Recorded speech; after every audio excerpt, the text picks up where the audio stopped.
Karena itu bagi orang-orang beriman jaga, pandangan dijaga, kan?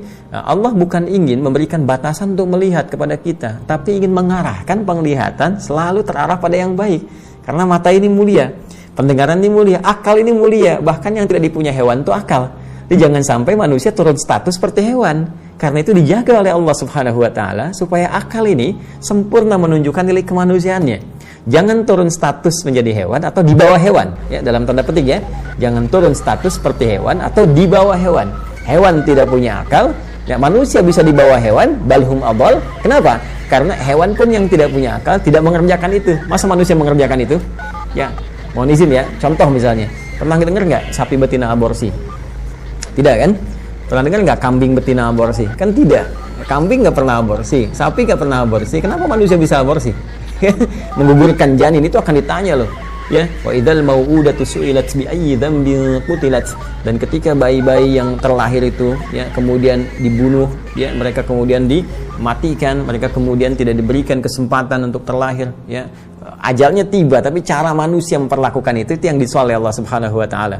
Ya, apa yang terjadi? Bi ayyi dzambin qutilat, mereka kemudian akan ditanya di akhirat nanti sampai mereka berkata, mengadu kepada Allah Subhanahu wa taala, "Ya Allah, dosa apa sampai perempuan ini membunuh saya? Dosa apa sampai laki-laki ini kemudian membunuh saya?"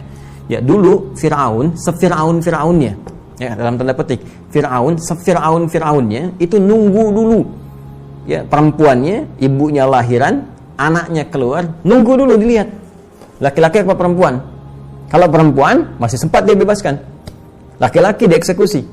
Itu ada di Quran misalnya surah kedua ayat 49. Nanti kalau sampai ke sana kita bahas lebih dalam. Wa idz najjaynakum min ali fir'auna yasumunakum su'al 'adzab yudzabbihuna abna'akum wa yastahyuna nisa'akum. Ya, jadi wa fi dzalikum bala'un min rabbikum 'azim. Kata Allah, ya, kami selamatkan dulu Musa dan para pengikutnya, ya kan? Bagaimana kami selamatkan kalian semua dari kekejaman Firaun. Gitu, kalau su'al adzab itu kalau ada siksaan yang keji, ini yang keji kata Allah tuh. Yang paling keji itu ini. Ya, perempuannya sedang hamil mengandung, kemudian diintai, diawasi, ya, dan didampingi oleh algojo. Ketika lahir kemudian perempuan dia bebaskan. Kalau laki-laki dia sembelih di hadapan ibu yang baru melahirkannya. Itu disebut oleh Al-Qur'an sebagai siksa yang paling keji. Nah, manusia sekarang, perhatikan baik-baik, ini sangat jauh dari Firaun.